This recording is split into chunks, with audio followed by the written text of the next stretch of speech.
ഇപ്പോൾ ലൈവിൽ വരാൻ കാരണം ഒരു പോയിന്റിൽ ഒരു കാര്യം പറയാണ്. നമ്മൾ ലൈഫിൽ എന്തെങ്കിലും ചെയ്യണം, അല്ലെങ്കിൽ നമ്മൾ ഗ്രോത്തിൽ എന്തെങ്കിലുമൊക്കെ വർക്ക് ചെയ്യണം എന്നൊക്കെ കണ്ട് നമ്മൾ ചെയ്യാൻ തുടങ്ങുന്ന ഒരു ടൈമുണ്ട്. കുറിച്ചാണ് ഞങ്ങൾ പറയുന്നത്. നമ്മൾ മറ്റുള്ളവരെ കാണുന്നത് വെറും റീലാണ്. അവരെ റിയാലിറ്റി നമ്മൾ ഒരിക്കലും നമുക്ക് കിട്ടൂല. നമ്മൾ ലൈഫ് ജേണീൻ്റെ ഇട്ടിട്ടുണ്ടാവാം പോസ്റ്റൊക്കെ. ഒരു ഏകദേശം ഒരു 40% മാത്രമേ അതിലുണ്ടാവും. നമ്മളെ ബാക്കിയുള്ള ഏകദേശം ഒരു 60%, 70% വെറും ആ റീല്, നമ്മളെ റിയാലിറ്റി ഒരിക്കലും നമുക്ക് കാണാൻ പറ്റില്ല എന്നുള്ളതാണ്. അത് മറ്റുള്ളവരായാലും നമ്മളായാലും നമുക്കത് പുറത്തേക്ക് കൊടുക്കുക എന്ന് പറഞ്ഞത് ഇത്ര പോസിബിൾ അല്ല.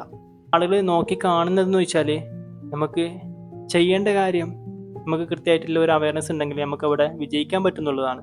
അല്ലാതെ മറ്റുള്ളവർ കണ്ടത്, മറ്റുള്ളവർ ചെയ്ത് കണ്ട് നമ്മൾ ചെയ്യുകയാണെന്നുണ്ടെങ്കിൽ നമുക്കൊരിക്കലും അവിടെ വിജയിക്കാൻ പറ്റില്ല എന്നുള്ളത്. പക്ഷെ വിജയിക്കാൻ പറ്റും, അവിടെ ഒരു അവയർനെസ്സും കൂടെ കൊണ്ടുവരാം. അതായത് അങ്ങനെയല്ല എന്നുള്ളത് നമ്മൾ പാഠം പഠിക്കും. ഇവിടെ നമ്മളൊരു ഏകാന്തതയിലേക്ക് എത്തിയതിന് ശേഷം നമ്മൾ അവിടുന്ന് ഒരു പാഠം പഠിക്കാനുണ്ട്. അതിനുശേഷമാണ് നമ്മളതായ കാര്യങ്ങൾ ബിൽഡ് ചെയ്ത് കൊണ്ടുവരാം. അപ്പം ഈ പറഞ്ഞ കാര്യങ്ങൾ നിങ്ങൾക്ക് സ്ട്രൈക്ക് ആയിട്ടുണ്ടാവും കുറേ ആളുകൾക്ക്.